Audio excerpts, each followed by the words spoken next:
Now, senior advisor to President-elect Donald Trump. Kellyanne, good to see you. Thanks so much for joining us. Hi, Maria. It's my pleasure. So where did Rex Tillerson's name come up? Can you take us behind the curtain a bit and talk to us about how Donald Trump decided to make him one of the leading candidates for Secretary of State? It's become quite obvious, Maria, that President-elect Donald Trump has allowed a wide berth of possibilities for the Secretary of State position. And that's what leaders do. They take the counsel of many people. They look across the spectrum of possibilities. And I think in the case of Mr. Tillerson, you see someone who is not a typical politician or even a diplomat. You see a successful businessman, not unlike Donald Trump, who is accustomed to negotiating, who is accustomed to managing many employees across many countries. I mean, Exxon is a $370 billion company that is actively involved in 50 countries. This man, Mr. Tillerson, has been active at Exxon since about 41 years, his entire career. He gets high marks from employees, high marks from those he's dealt with.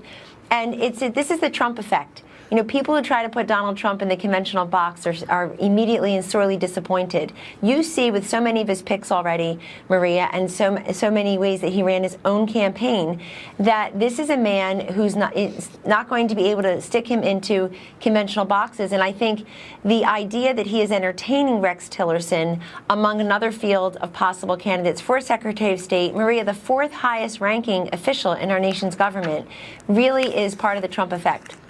Well, let me ask you this, because I found it incredibly strategically savvy. I agree with you in terms of the 50 countries that they're doing business in. But the pushback, Kellyanne, from the skeptics is that he's got too good of a relationship with Vladimir Putin. Do you find that perhaps the rapport and deals that he's done with Russia could end up being a negative here, or would that actually be helpful? These are skills, not liabilities. When you think about how he negotiates and he deals with foreign leaders to get them to work with his American company, not against it.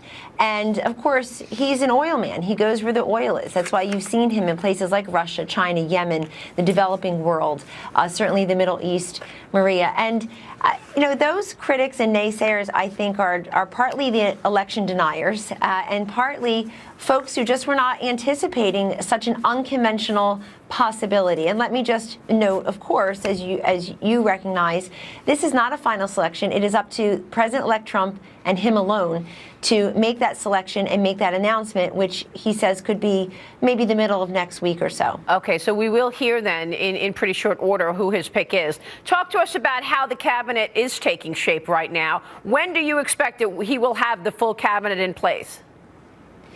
In the coming weeks. I mean, we are at a breakneck pace. This is President-elect Trump and Vice President-elect Pence really just engaging from day one on this flurry of activity, meeting with about 85 men and women from very diverse backgrounds and perspectives, not all of whom, obviously, Maria, will serve in the administration in some formal capacity, but each and every one of whom loves this country and has amazing advice and counsel and experiences and vision to add to the mix. In addition to the 85 or so men and women they've interviewed and spoken with, you're up to about 52 world leaders that they've either talked to or that they have met personally. We feel very comfortable with our timeline, putting together an incredible cabinet that even some of the skeptics have lauded as incredibly skilled and accomplished and focused on what's good for this nation. We're way ahead of schedule of both Republican and Democratic presidents of past. And again, I think it's very symptomatic of what President Donald Trump will do. He's a guy who's going to accomplish many great things, keep many of his promises, and execute and deliver, because that's what businessmen, non-politicians do. He's going to do that in the first couple weeks, first few months of his administration. What are the priorities in terms of the president-elect's choosing some of these? I mean, you know, the left is pushing back, saying, look, he's got a guy who used to sue the EPA, the Oklahoma Attorney General, as the guy running the EPA. He's got a business guy, Andy Puzder, who is against raising the minimum wage to come in and represent labor. So what are the priorities in terms of how he's picking these roles? Well, first and foremost, Maria, it has to be a man or a woman who's completely qualified and capable of doing the job immediately.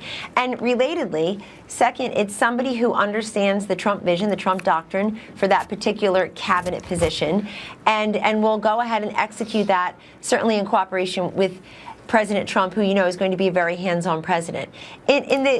Amidst this criticism, let's just take it one at a time. In terms of Scott Pruitt, a very successful attorney general in Oklahoma, very well respected, the idea that he is going to go to the EPA and start to roll back these suffocating regulations that have prevented this nation from developing and leveraging the considerable energy sources that are off our shores and indeed under our feet should be great news to those who want us to be more energy independent, who like the idea that we can create billions of dollars in revenues for this nation, and certainly many, many jobs. Yeah. When you think about the Environmental Protection Agency, it's obviously everybody's for clean air and clean water. That won't change. That's a given. But at the same time, we have just been completely hamstrung to go ahead and invest in coal and shale and these other energy sources, and that's been because of partisanship, and that's been because of these regulations. In the matter of Mr. Puzder, here's somebody who knows what the Donald Trump vision for the Department of Labor is, and he has vowed to execute on that. Yeah. He's a guy who has said that he understands the value of employer-employer relationships. He certainly has, my goodness, he has employed tens of thousands of people over a number of years. So he understands that these captains of industry and these people from all different corners of the country with vast experiences and backgrounds are really adding to the richness of a cabinet that will share one common denominator, and that's understanding that President Trump's ideas for each of these specific agencies will dominate. Kellyanne, let me ask you to look ahead for us. You've got a big week coming up. The president-elect has said that he's going to do a press conference on Thursday to talk about the separation of his business interests and how he will be all about America and separate his business interests. And then on Wednesday, he's invited a number of technology CEOs and technology executives to meet with him. What is he trying to accomplish? In terms of the press conference on Thursday, this could be a big blind spot. He's got to get this right.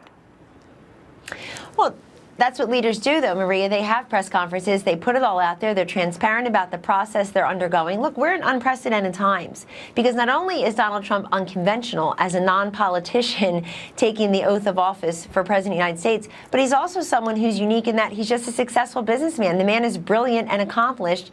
He's a self-made billionaire who's employed tens of thousands of people, has vast assets and holdings across the globe in many different countries, on many different continents, but yet he's very committed to making the sacrifice of complying with the protocols and the laws as they are explained to him and making sure that there's a proper disassociation, as the law may require, of him from his business interests. We all know that his 3 adult children, Tiffany, of course, is studying law, but his other 3 adult children have been respected and effective executives in his corporation for many years. And so they're expected to continue in those vast roles. But I really respect the fact that President-elect Trump will go out there in public on Thursday and talk about those business associations. And then, sure, let's get tech together. We know, Maria, you know better than anyone, that tech was very heavily for Hillary Clinton. Yeah. That's where they put their money. That's where they put a lot of their algorithms, if you will, social media platforms.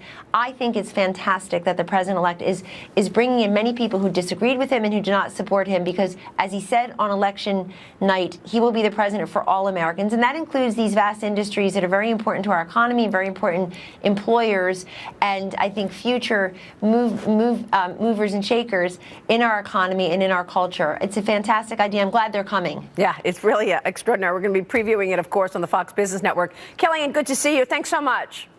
Thank you, Maria. We'll be right back.